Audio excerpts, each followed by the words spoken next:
Voltamos de novo, né, com a cura interior. Essa é a última parte que eu estarei falando hoje. Quero relatar mais alguns versículos aqui. Quero começar aqui em Isaías 1. O Espírito do Senhor Jeová está sobre mim. Perdão, gente, é Isaías 61 e o versículo 1. O Espírito do Senhor Jeová está sobre mim, porque o Senhor me ungiu para pregar boas novas aos mansos, e enviou-me a restaurar os contritos de coração, proclamar liberdade aos cativos e abertura de prisão aos presos. Essa era uma profecia, né, de Isaías que se cumpriu em Jesus, né? Nós vemos aqui que nós estamos vendo. Está aqui no livro de Lucas, no capítulo 4, versículo 18. O Espírito do Senhor está sobre mim. Aqui já é Jesus falando, no Novo Testamento, no livro de Lucas, capítulo 4, versículo 18. O Espírito do Senhor está sobre mim, pois que me ungiu para evangelizar os pobres. Enviou-me a curar os quebrantados do coração, para pregar liberdade aos cativos, conceder restauração, dar vista aos cegos, pôr em liberdade os oprimidos e anunciar o ano aceitável do Senhor. Jesus chegou naquela sinagoga e pediu, né, para ler. E entregaram para ele realmente, né, naquele tempo não existia livro, era um rolo que se chamava pergaminho. E ele pegou o pergaminho do profeta Isaías, onde Isaías tinha escrito a respeito dele. Né? Foi incrível aquilo ali, né? Aquilo ali foi uma obra do Pai. Entregar na mão dele as profecias de Isaías a respeito dele mesmo, né? E nós vimos aqui, né? Isaías profetizou e depois aconteceu, né? Que Isaías disse que ele viria para evangelizar os pobres, né? Curar os quebrantados de coração, para dar liberdade aos cativos, né? Restaurar a vista ao cego e pôr em liberdade os oprimidos. E tudo isso aí foi presenciado de novo, né? Nós vemos no livro, nos livros do Novo Testamento. E o ano aceitável do Senhor, né, que foi a vinda dele, né, que veio na terra para que ele viesse, né, proclamar a salvação, né, para que ele viesse restaurar. Porque o povo, né, havia perdido, né, o contato com Deus desde o pecado de Adão e Eva. E ele veio agora para restaurar a criatura divina do Pai. Vamos agora ao próximo versículo da base bíblica, Efésios 4, capítulo 31. Efésios, capítulo 4, versículo 31. Toda amargura, ira, cólera, gritaria, blasfêmia e toda malícia seja tirada entre vós. Sede uns para com os outros benignos e misericordiosos, perdoando-vos uns aos outros, como também Deus os perdoou em Cristo. Nós vemos aqui um princípio bíblico, né? O crente, para ele viver uma vida de paz, para ele ter uma libertação na alma dele, ele não pode ter amargura, ele não pode ser uma pessoa triste, ele não pode ser uma pessoa irônica, qualquer coisa ele está cirando. Por mínima coisa, ele cira contra a outra pessoa. Às vezes tem até um ataque de cólera, né? Cólera é assim, querer atacar outra pessoa. Então, não é assim que a pessoa age para que ele tenha uma vida de paz, ele vai ter uma vida tribulada, né? O cristão não é de gritaria, o cristão conversa baixo, mesmo que a pessoa chega para ele, né? Na ira, com ousadia, ele já vê que aquilo ali é operação do inimigo, né, que está operando nele. Ele deixa a pessoa falar tudo que tem vontade de falar primeiro, depois ele vai com calma, né, não precisa alterar a voz. Com voz baixa ele vai conversar com aquela pessoa, porque diz que nessa hora o inimigo cai por terra. Quando ele vê que a pessoa não se esperou para agredir aquela pessoa, que era isso que ele queria, ele perde as forças. Toda blasfêmia e toda malícia seja tirada de dentre vós. Não se pode ficar blasfemando e nem maliciando. Não cabe a nós ficar maliciando a vida do nosso irmão. Isso não ficou para nós. E nem blasfemar. Qualquer coisinha ficar, né, subjugando, qualquer coisinha ficar reclamando, né? Ficar duvidando das coisas de Deus, que é uma blasfema, né? E essa blasfema aí está no meio do princípio bíblico, né? Nós não podemos blasfemar da palavra de Deus, das coisas de Deus. Se alguém chegar até nós para falar das coisas de Deus, nós temos que ouvir calado. Não tem nada que nós se levantar e ficar com blasfema contra aquela pessoa, né? E jamais ficar maliciando, né? Não ficar com malícia. Nós temos que ser uns para com os outros benignos, bondosos e misericordiosos. O que é misericórdia? Nós levar tudo com paciência, mesmo que nós seja atingido, mesmo que nós seja, às vezes, sentir que nós estamos sendo feridos com palavras. Mas o Senhor é o que está conosco, não vai deixar que aquela ferida vá para frente. Vamos ser misericordiosos, porque a palavra de Deus diz que aquele que é misericordioso alcançará misericórdia, perdoando uns aos outros, como também vos perdoou, como Deus os perdoou em Cristo. O nosso Pai não nos perdoa através de Cristo, né? Ele enviou Cristo, Jesus na terra, e através dele nós somos perdoados com o advogado que está diante de Deus. Quando o inimigo nos acusa, ele é o nosso advogado diante de Deus. E Deus é compassivo, Ele nos perdoa.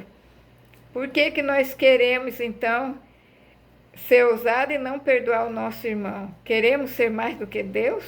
Ou ser mais do que Cristo? Não é assim que o cristão age. Nós temos que ser benignos, misericordiosos, saber perdoar os outros. Porque quem usa de misericórdia alcança misericórdia.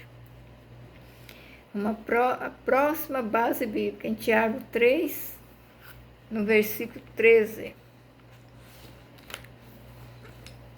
Tiago 3, a partir do versículo 13, que fala assim: as atitudes revelam o que a pessoa é.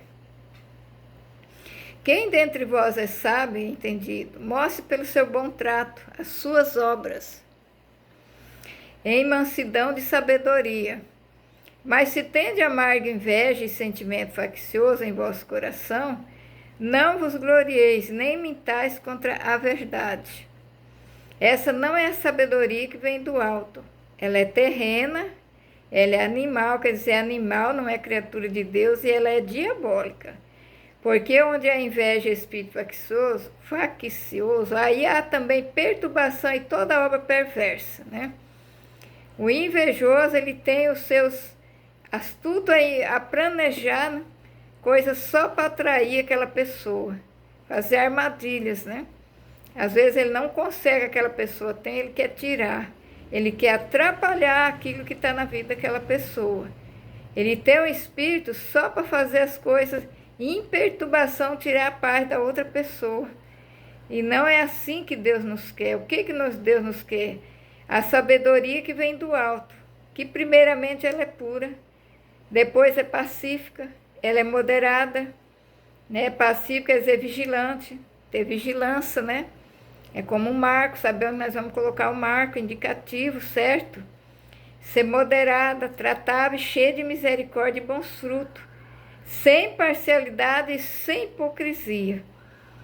Se o cristão tem sabedoria, ele tem que apresentar os frutos, né? Como que o cristão vai dar maus frutos se ele é um bom cristão? Ou se ele é um mau cristão, dá bom fruto? Não tem como, né? Se ele é um bom cristão, ele vai dar bons frutos. A gente vai olhar para aquela pessoa e vai ver, poxa, essa pessoa, né? Tudo de bom ela tem mesmo a mente de Cristo, realmente ela vive a vida de Cristo.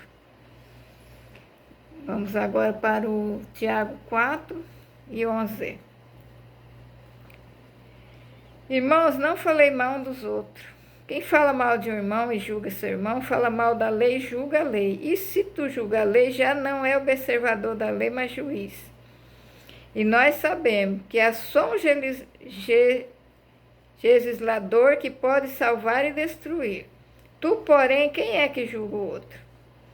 Nós não podemos passar na frente de Deus querendo ser juiz, julgar o nosso irmão, né? Isso aí ficou para Deus. Não vamos ficar falando mal de um irmão. Nós estamos perdendo nosso tempo, nós não é juiz aqui na terra. Em vez de nós falar mal, vamos orar, vamos interceder para aquela pessoa, para que Deus venha trabalhar na vida dele. Não vamos querer ser juiz, porque nós não temos sabedoria do alto para querer julgar o nosso irmão, entendeu? Vamos à próxima base bíblica que se encontra aqui em 2 Coríntios 10, capítulo 10, versículo 4 e 5. 2 Coríntios.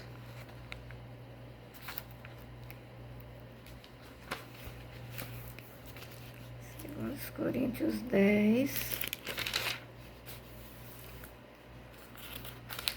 versículo 4 e 5.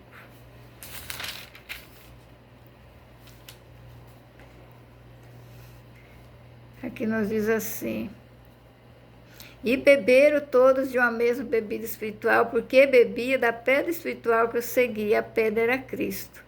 Mas Deus não se agradou da maior parte deles, por isso foram prostrados no deserto. Beber aqui não quer dizer nós vamos participar da mesa do Senhor. Né? A partir do momento que nós somos cristãos, nós estamos incluídos no corpo de Cristo, que é a igreja. Né? Somos santificados através do sacrifício da cruz do sangue de Cristo. Então, se nós todos somos participantes ali, nós somos, cada um somos membro do corpo de Cristo. Não cabe a nós ficar, né, rixado falando mal do nosso irmão. Nós temos que pôr na nossa mente que nós todos unidos ali somos o corpo de Cristo, formados em Cristo. Por que que Deus deixou aquele povo prostrado no deserto? Porque fizeram uma separação. Uma parte pendeu para o lado de Moisés e outro lado já pendeu para a desobediência. Então Deus quis fazer uma comparação, porque Deus não se agradou da maior parte deles, por isso foram prostrados no deserto.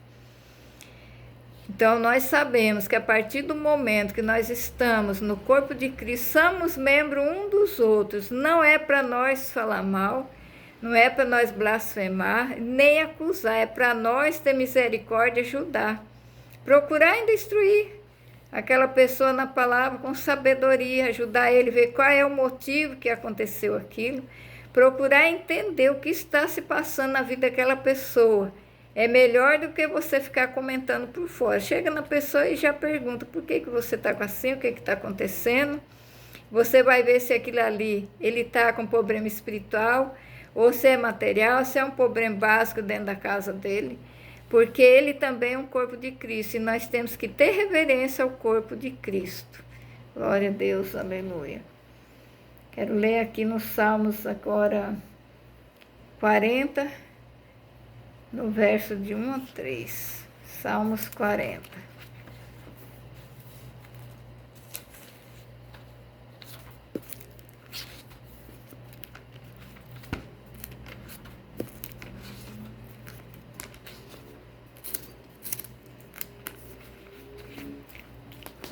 De 1 a 3. Vamos ver o que a palavra de Deus quer nos falar lá no Salmo 40. Esperei com paciência no Senhor, ele se inclinou para mim e ouviu o meu clamor. Tirou-me de um lago horrível, de um charco de lodo, pôs os meus pés sobre uma rocha e firmou meus passos. Pôs um novo cântico na minha boca, um hino ao nosso Deus. Muitos verão, temerão e confiarão no Senhor. A palavra de Deus aqui, ela está só fazendo nós lembrar da onde que nós veio. Nós agora estamos na presença de Cristo, talvez nós esqueçamos da onde que o Senhor nos tirou. Nós também éramos perdidos, né? Se não fosse Cristo, nós seríamos condenados. O Senhor nos tirou da perdição, né? Porque Deus disse que olhou na terra, não viu nenhum justo. Todos nós estávamos debaixo da maldição do pecado, desde o tempo de Adão e Eva. O Senhor nos tirou de um lago horrível, do charco de lodo, firmou os nossos pés na rocha, essa rocha Jesus Cristo, firmou os nossos passos e nos deu alegria que hoje nós cantamos, né, engrandecendo esse Deus, a esse Cristo que fez o sacrifício na cruz para nos libertar. Nós devemos ser gratos ao Senhor que pôs um novo cântico na nossa boca e temer e confiar no Senhor. É isso que o Senhor quer. Que nós não sejamos ousados, mas que nós venhamos olhar lá atrás e ver o que nós também era. Nós não era salvos, nós foi salvos através da pessoa de Jesus Cristo, através do sacrifício da cruz. Vamos lá para Colossenses, no capítulo 3 e 13. A hora passa muito rápido, né? Já está vencendo os minutos. Colossenses 3:3.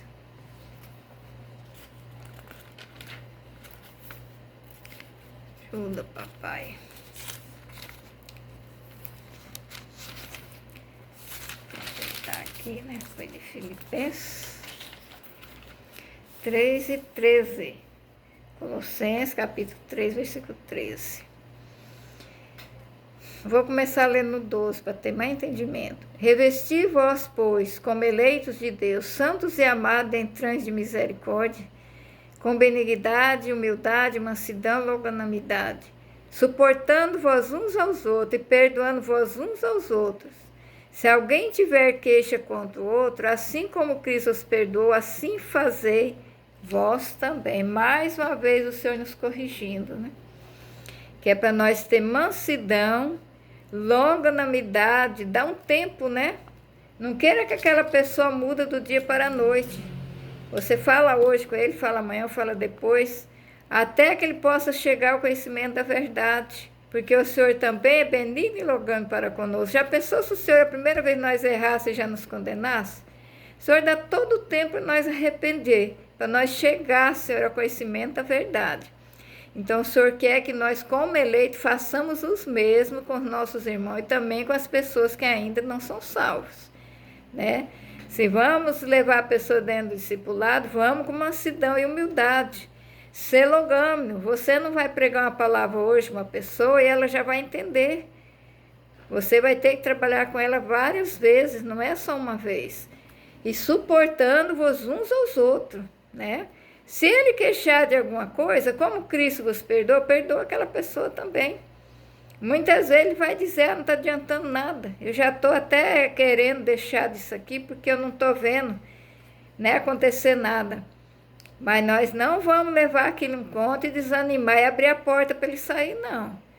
Nós vamos continuar insistindo e perdoar o que ele falou e continuar ali, né, fazendo o nosso discipulado com aquela pessoa para que ele chegue ao conhecimento da verdade. Aleluias, glórias a Deus.